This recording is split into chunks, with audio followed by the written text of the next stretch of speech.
Grabe, nandito kami ngayon sa GSIS building at sobrang kaming excited dahil ito ang araw ng awarding.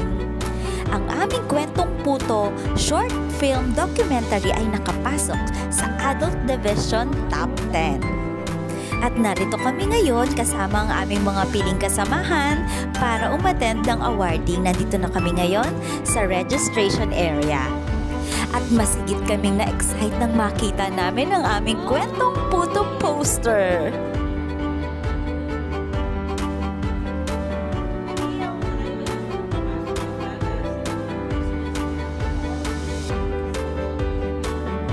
At may paputo booth area pa sila, nakakatuwa kasi digital na.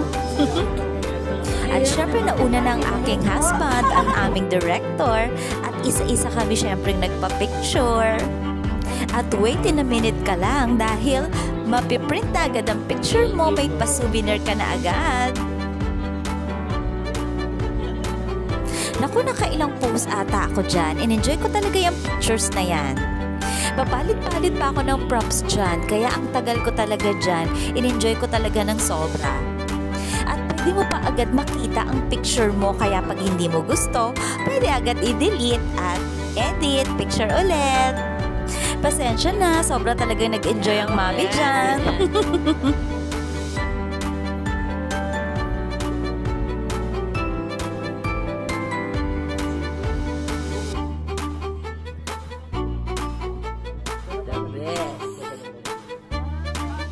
Yes, ang cute.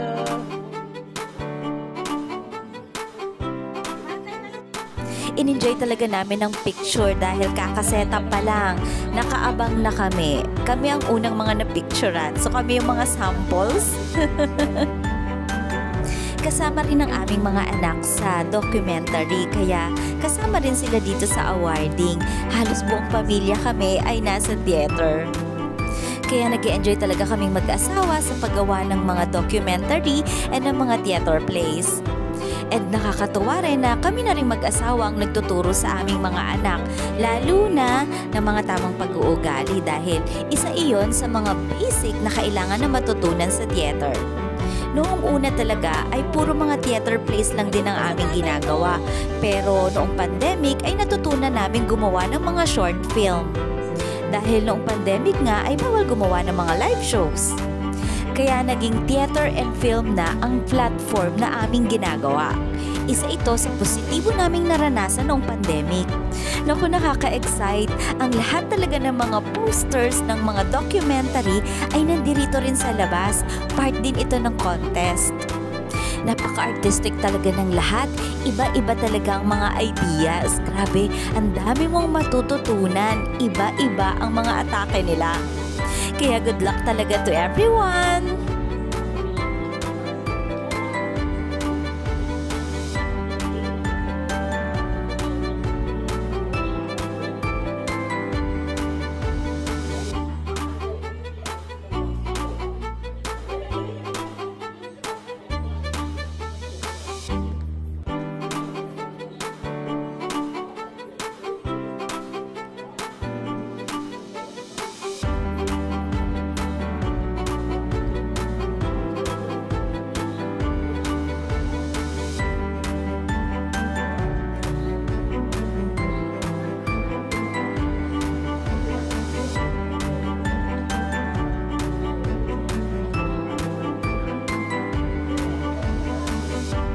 Nandito na tayo ngayon sa loob ng GSIS Theater at kasalukuyang ini-interview ang aming writer and director. Naabutan pa rin namin ang ginagawang stage adjustment. Ang ganda!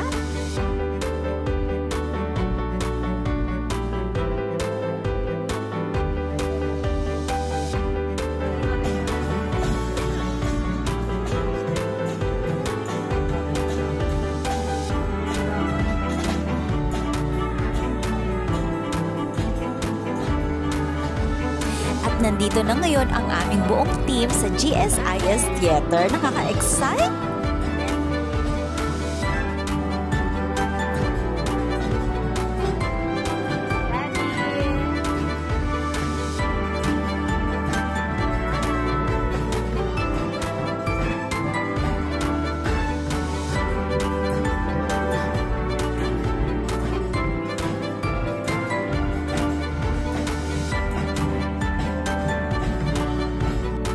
Magsisimula na ngayon ang programa sa isang doxology.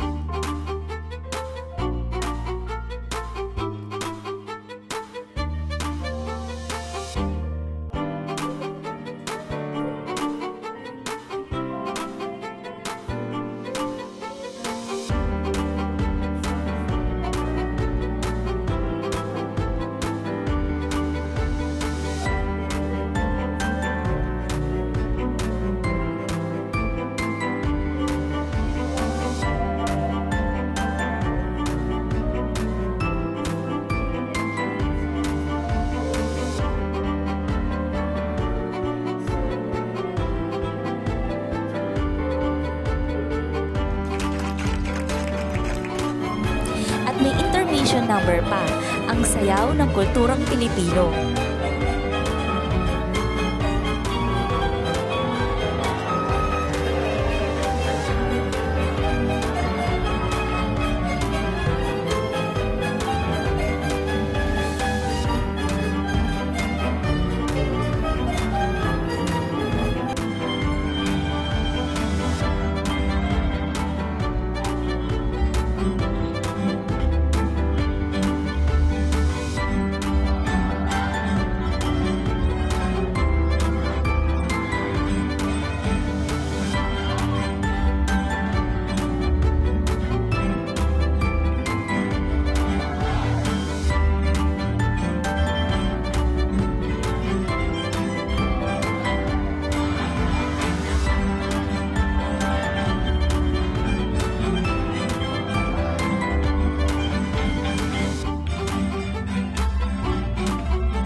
Siyempre, sobrang kilig na kilig at excited ang lahat sa magbibigay ng opening message, si Atom Araulio.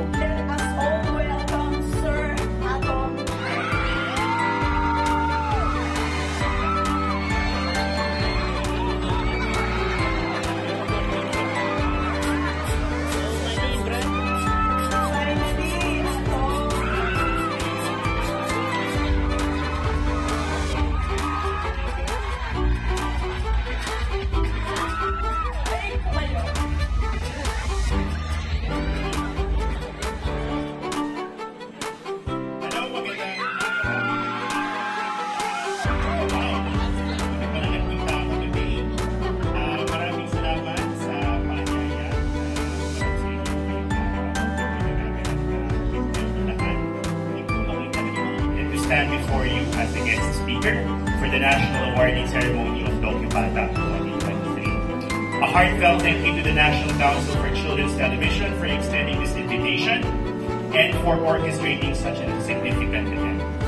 The theme for this year is Stories of Regional Voices and Identities. It is both poignant and timely. It prompts us to delve into the rich tapestry of our nation, where each region contributes a unique thread to the intricate fabric of the Filipino society and identity. The Council's recognition of the role of children in nation building and the impact of television programs on their values is admirable. This theme is a celebration of our cultural icons, the preservation of vanishing traditions, the narratives of local history, the pulse of At syempre, inintroduce din ang jury of judges.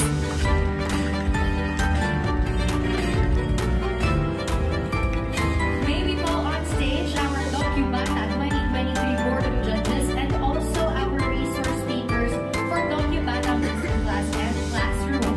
They are as follows: Mr. Mark Anthony Norelia, Mr. Emmanuel Payuho, Mr. Ronald Ramiro, Professor Christopher Brugada, Mr. Joseph Conrad Rubio, Professor Irish Joy de Ocampo, who is represented by Ms. Julian Gregorio. Palakpakan mo natin.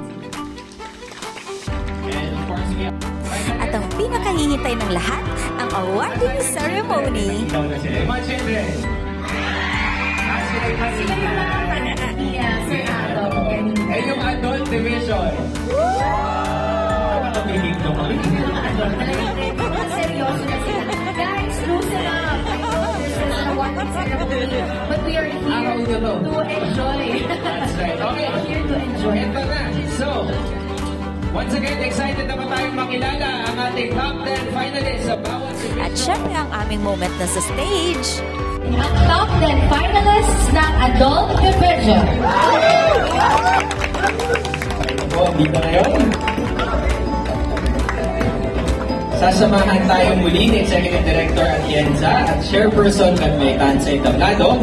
Manatili tayo sa stage hanggang makumpleto ang 10 tinitoan. Mga kaibigan, narito na ang top 10 finalists sa Adult Division. Simulan natin sa Ala A by Argos Digital.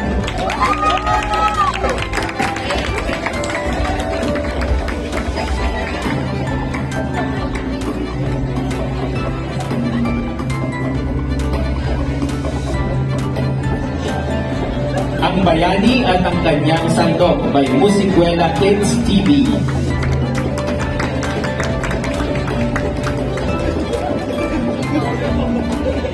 Bahi Iraya by Snapshot Photo and Video.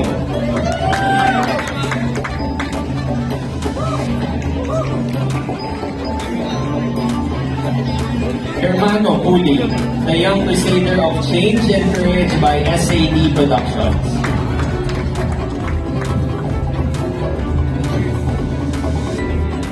Inabel's Threads, Weavers of Ilocos by Public Eye People's Television Network.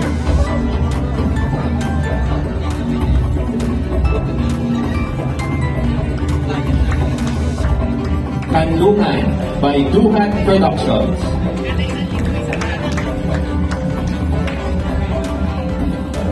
Kwentong Puto by Banduhay.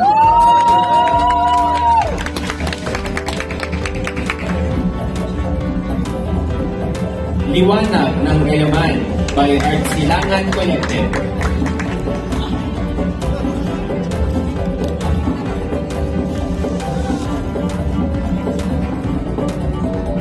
Nabibibi sa wikang mag-indig. Equano Production.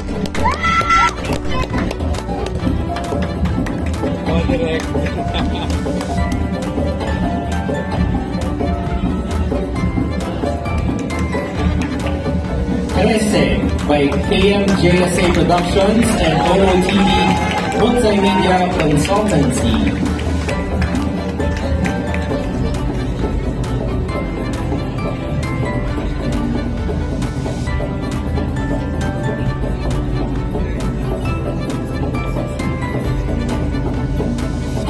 Once again, bigyan natin ng isang masigabong palakpakan. Congratulations sa ating top 10 finalists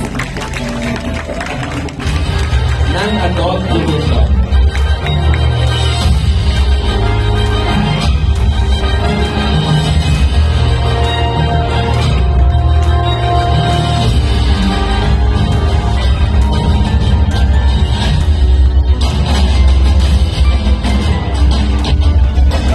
Announcing the winner for our Adult Division. Director Zuniaga, please do the honors of announcing the winner. Okay, closing drum roll. The best for Adult Division. Ngayong hapon po ang makakatanggap po ang award na ito Ayan, SAT Productions, and Manu Puli, the Young Crusader of Philippines. Panibagong tahanan ng iba't ibang lahi ay kwentong tumatak sa kasaysayan at hindi dapat kalimutan. Ang gender-sensitive documentary Adult Division ay ang kanluman.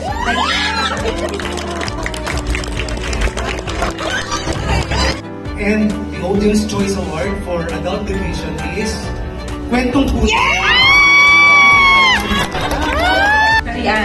Sandukman ay Sandatali. The most child-friendly documentary for adult division is Ang Bayani at ang Kanyang Sandok by Musikwelang Kids TV.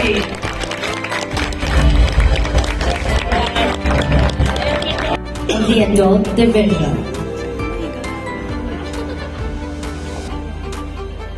Ang katutubong wika ay nanganganib mawala kung hindi na ito pinagkakaroon at pinibigkas. Sa mga kabataan sa isang sitio sa Nabuklod, the best story for adult division is Napipipi sa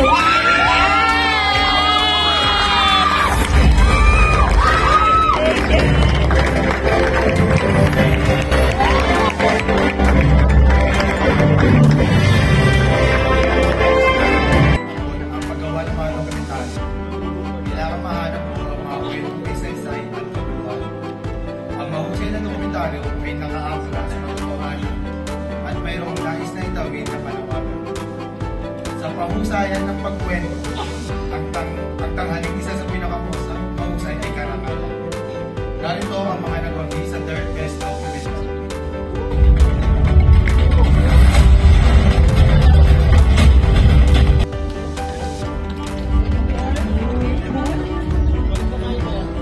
The third best documentary for adult division is Inabel's Threads, Weavers of Jokes, Active Typing, ito na pangahabi.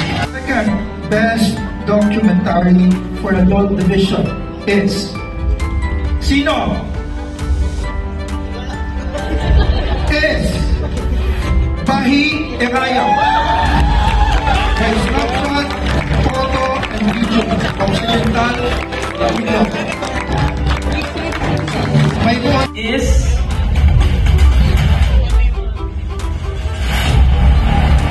Ang Bayani at Deserve talaga ang lahat ng mga nanalo at masaya kami na nakapasok kami sa top 10 at People's Choice Award. At nagkanta kami ng interview after the program. Magandang buhay po sa inyo lahat. Nandito po tayo ngayon sa GSIS Theater at kakatapos lamang po ng National Awarding ng DocuBata 2023. At kasama natin ngayon ang naging subject po ng Banyuan Events and Production ng ating kwentong mundo. Unahin na po natin siguro si Sir Delphine. Sir, ano po yung pakiramdam po ngayon? Ay ako yung maligaya at sabihin na narating natin yung top 10 ako meron na tayo sa award. Nagpapasalamat ako sa mga sumuporta, nagmahal, tumulong para makamit natin yung award natin. Salamat sa Diyos sa pagbibigay sa amin ito, sa tulong ng mga may gawa, ng mga direktor, ng Diyos. Laging may bukas at makakamit din natin yung hinihingi natin na maging best sa mga susunod na taon.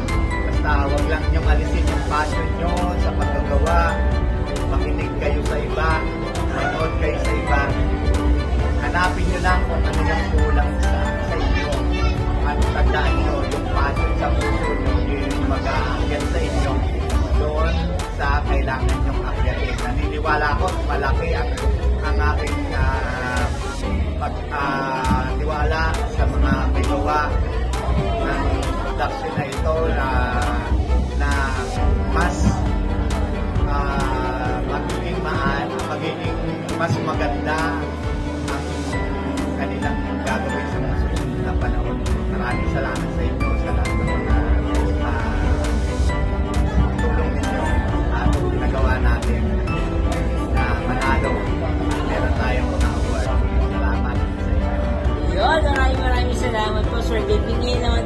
tanongin natin ano yung pakiramdam ng isa sa mga artista natin. Kasi kung napanood niyo yung Kwento Pudo, nakikita niyo na si Ma'am Gina, na asawa ni Mang Delpin, ay isa sa mga pangunahing takbuhan sa dokumentaryo. Welcome, gusto po. Ngayon naman, natutuwa ako. Sayang-sayang ang kalooban ko na kahit sabihin mo hindi tayo nanalo sa mataas na pero meron pa rin tayo sunod na darating sa inyo, mas madadagdagan pa yung mga kaalaman nyo at magiging maganda na din sa kasunod, madadagdagan ng maganda yung mga ginawa. Ayun, alright.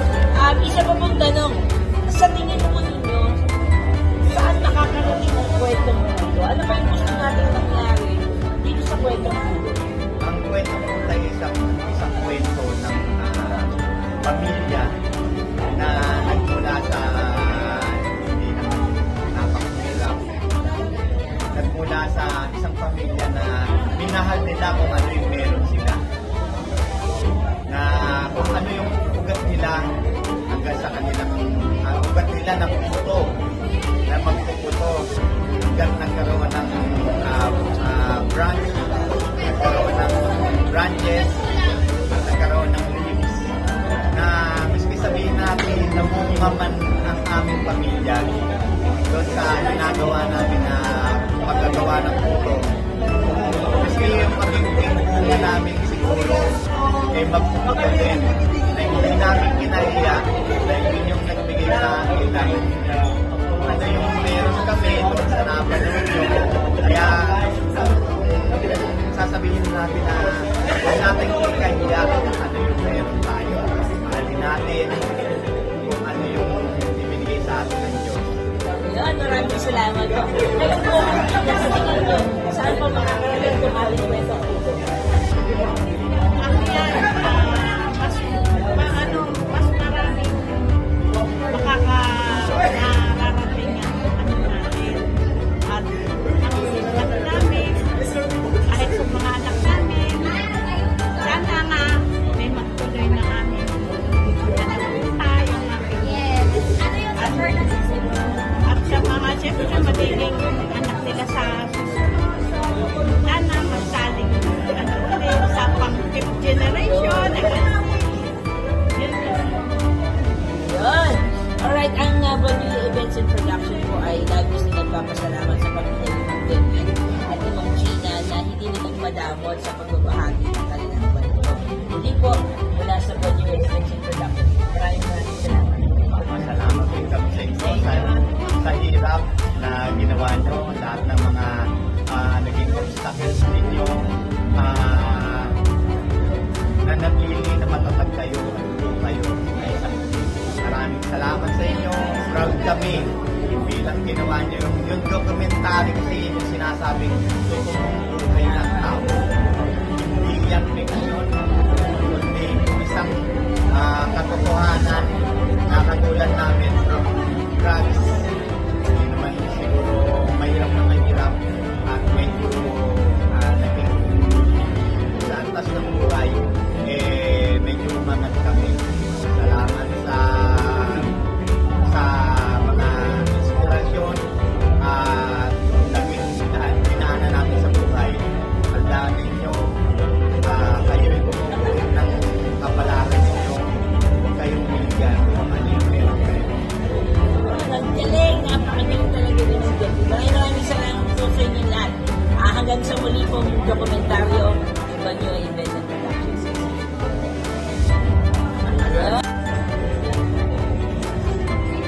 Kasama natin ngayon ang napakahusay na mananalat ng Banyo Events and Production. Napakarami na rin pong pagkilala na natanggap. At alamin natin ano yung pakiramdam na sa katatapos lamang na National Awarding sa PSIS. Congratulations! Thank you so much, Derek. Una sa lahat, yung maging bahagi ka ng top 10 finalist ay isang pagpapala ito.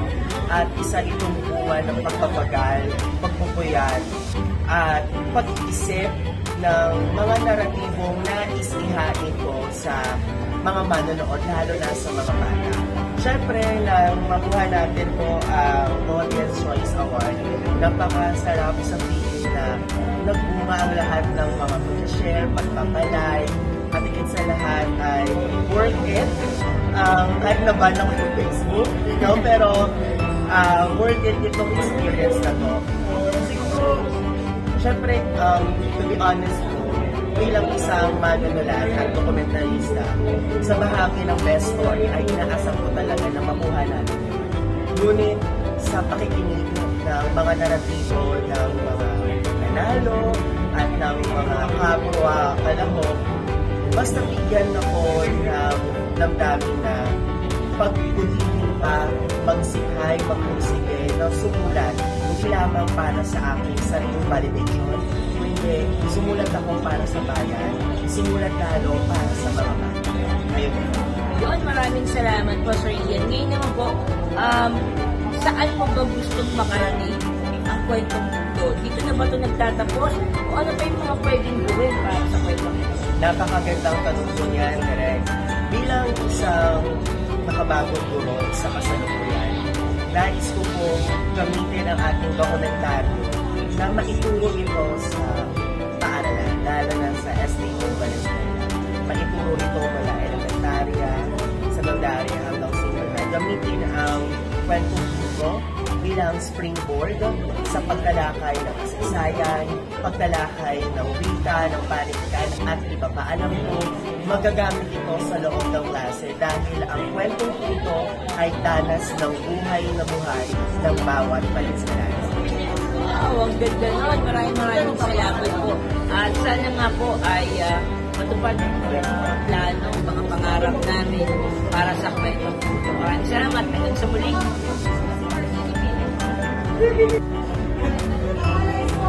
Sa pagkakataon po ito ay makakausap naman natin ang mga aktor na gumanap sa dokumentary nito at bahagi din sila ng production staff.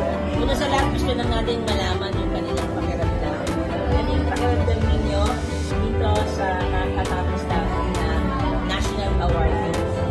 Ang pakiramdam ko ay fulfilling na naging award dito ito dahil nakamit natin yung napapunong target natin bilang napakasaya dahil lahat na bago na dapat ang galing na natin is nakabalikan ng isang play. Oo, di ka naman.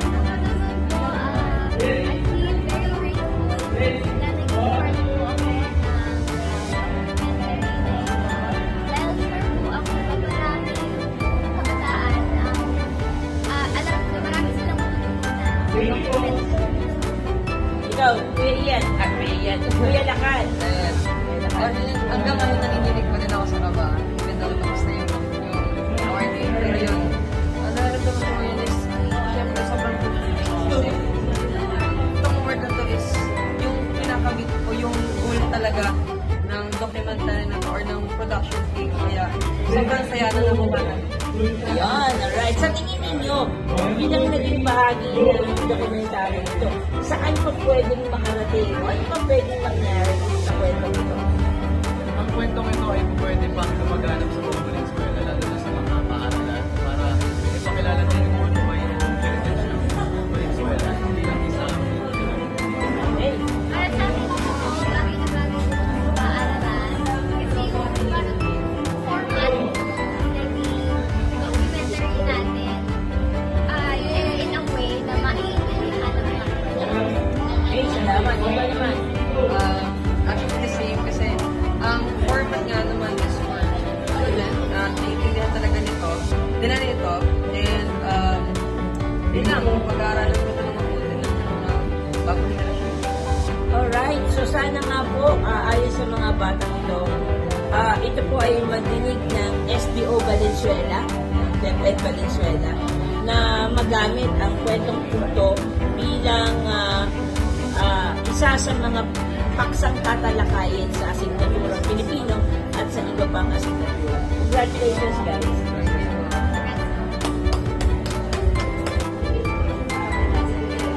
Ayan, sa pagkakataon po ito ay nakapanayin natin ang Pangulo ng Tangalan Way Incorporated na malaging nakasuporta sa mga gawain ng Bagual University Production. Ano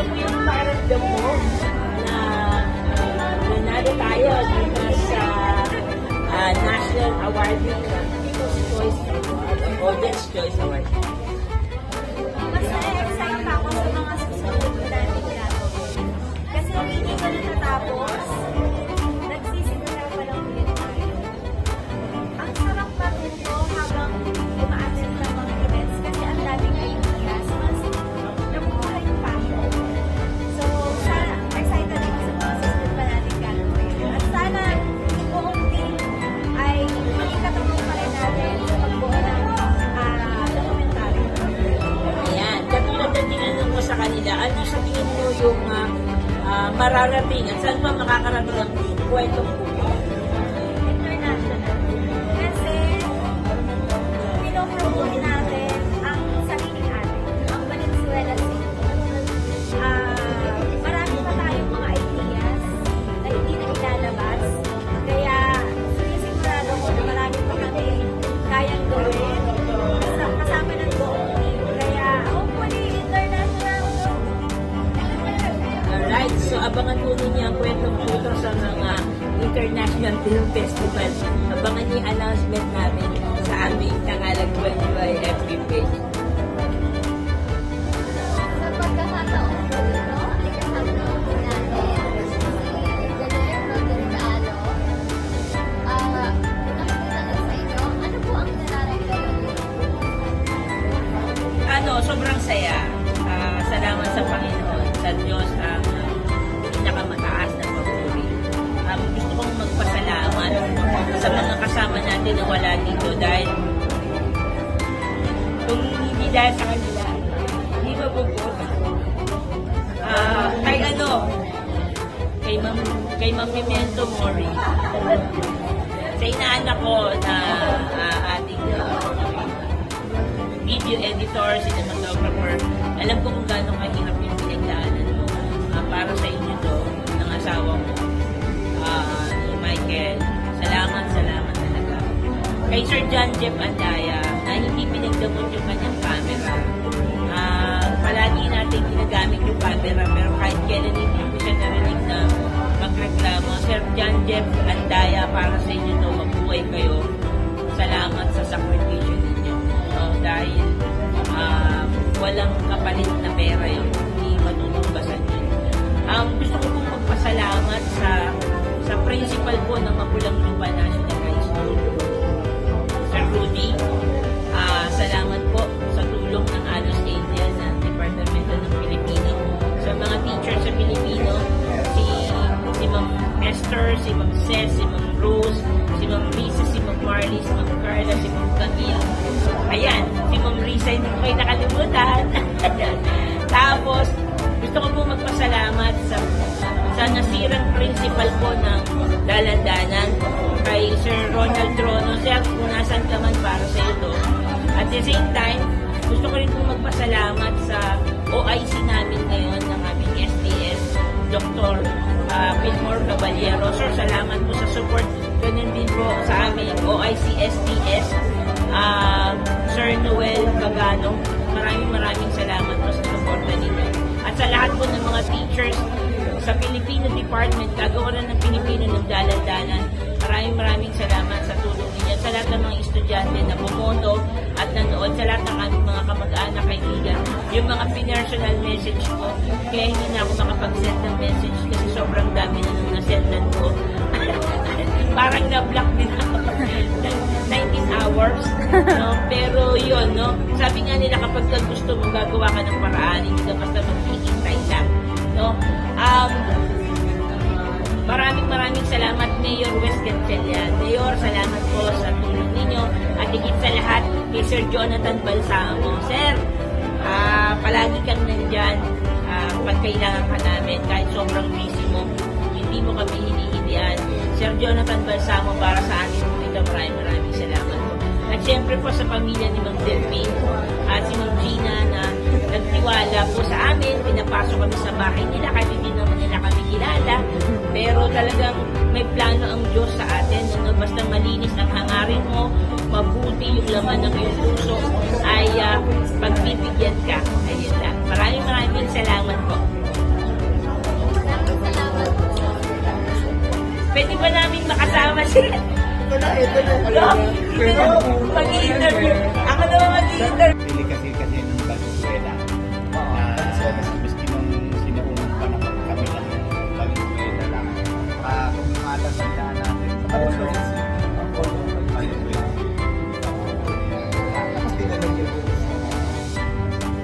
Sa ano po, Bali Port Generation na po.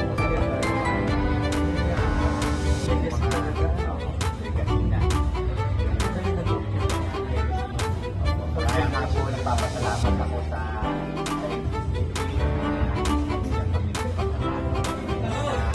na dokumento yung totoong buhay na nangyayari sa bawat isang mayaman na tao na pagkagang kwento ng bawat tao.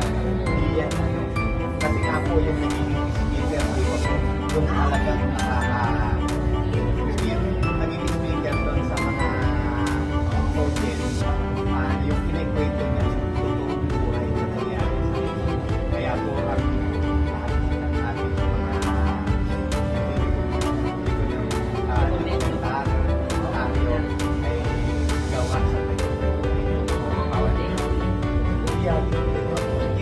masaya kami meron po at saka ano yung mga documentaries na to mapapadala na ako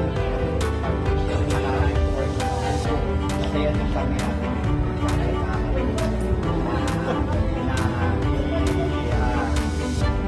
maglaan ng oras para sa mga bata na pinabukasan ng future na ito. Ayan po, para po sa kaalaman ninyo, si Dr. Luis Candela, isang doktor, at siya po ay writer talaga ng kwento sa pambansya. Kaya napakaswerte natin na nakasama natin sa film. Pangalawa, siya po ay idolo ng maraming mag-intern. Kasi talaga nagbibigay si Zep ng mga seminar, workshop, nakasama ko siya sa Pampanga. Nagbigay kami ng workshop sa mga teachers na project at Tarlac. Kasama natin dito si Sir Eros Atalia. Ayan. Ngayon po, sa November 17 to December, yung children's book po na sila po sa December. Dalawang musical. Cultural center, open next week. So, ito po sa isang mga kaya sa pagkakuha para na ulit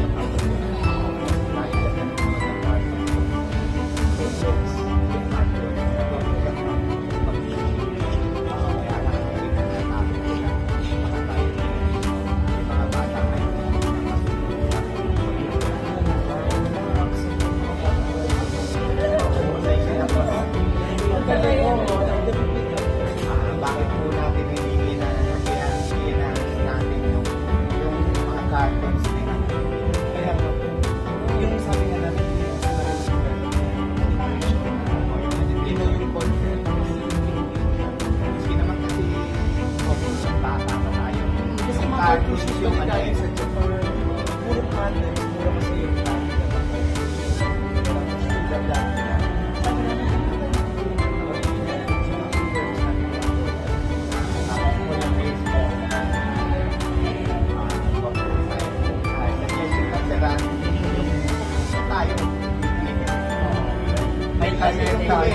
nagsasalita ng Oxford, di ba? Yung iba nagsasalita ng Dr. Nato ng Tagalog. Pero yung base ng cartoons, bagyaga. Kasi parang pinapla dapat yung system, yung Filipino ness in the story, kasi malaki yung fiction, dapat culture sensitive and culture specific. So what sasalita na kasi nilalagay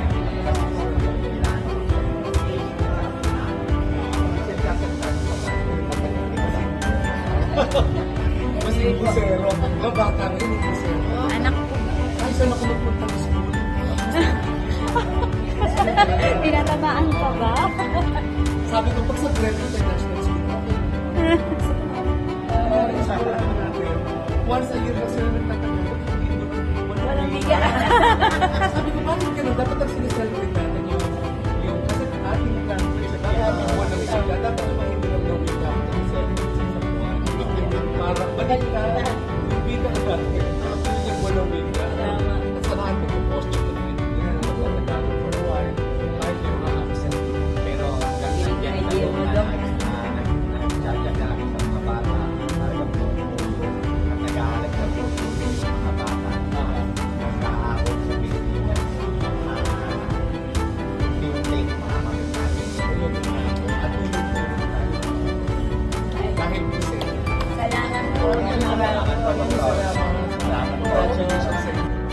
dahil natuwa talaga sila Mang Delphi ng aming subject ng documentary, ay nagpakain pa talaga sila sa Aristocrat. We're now on Aristocrat.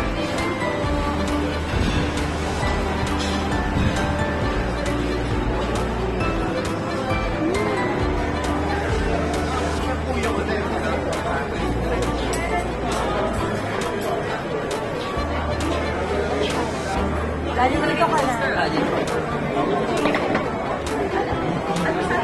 Tapos nag-iwi na picture na natin. Ay, hindi. Ilagay niya sa likod.